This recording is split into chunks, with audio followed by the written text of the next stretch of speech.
America is on the move again. Есть и другие соображения. We are doing this to wake the leaders up. La revue de presse internationale sur Europe 1 au Kenya et au Royaume-Uni ce matin, mais notre première étape nous emmène au Maroc.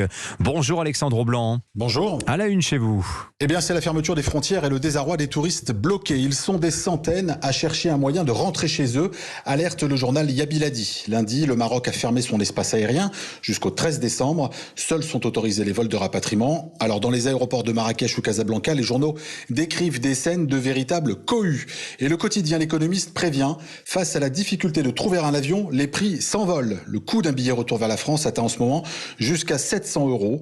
Quant aux compagnies aériennes, certaines n'ont plus confiance, explique le magazine Tel Quel. Ryanair a annulé tous ses vols vers le Maroc jusqu'en février.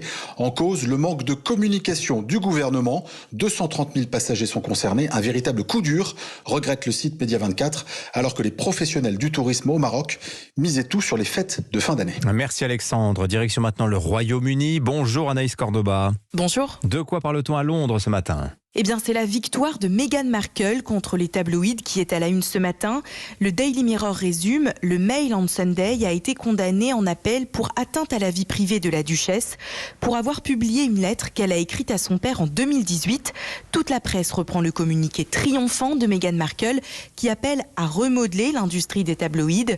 Selon le spécialiste royauté de la BBC, même si sa vie intéresse les gens, elle a montré qu'elle n'appartient pas au public. C'était un gros risque que des membres de la famille royale des générations précédentes n'auraient certainement pas pris.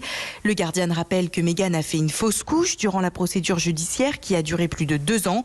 Le quotidien estime qu'elle a payé le prix émotionnel et personnel pour remporter cette bataille face à un redoutable ennemi. Enfin, au Kenya, nous rejoignons Charlotte Simonard. Bonjour Charlotte. Bonjour. À la une à Nairobi. Eh bien, la une, la pénurie de préservatifs. Le Kenya en consomme 455 millions par an. Or, cette année, seuls 20 millions de préservatifs ont été importés.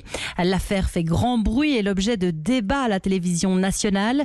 L'origine de cette pénurie, de nouvelles taxes d'importation imposées par le gouvernement qui bloquent la marchandise aux douanes. Le quotidien The Star s'inquiète d'une recrudescence des contaminations au VIH.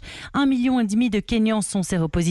Certains ont manifesté leur colère devant le ministère de la Santé car ils souffrent de cette pénurie. Le journal The Standard retient pour sa part un conseil du gouvernement en attendant utiliser les préservatifs féminins dont les stocks débordent. Merci Charlotte Simonard. À suivre.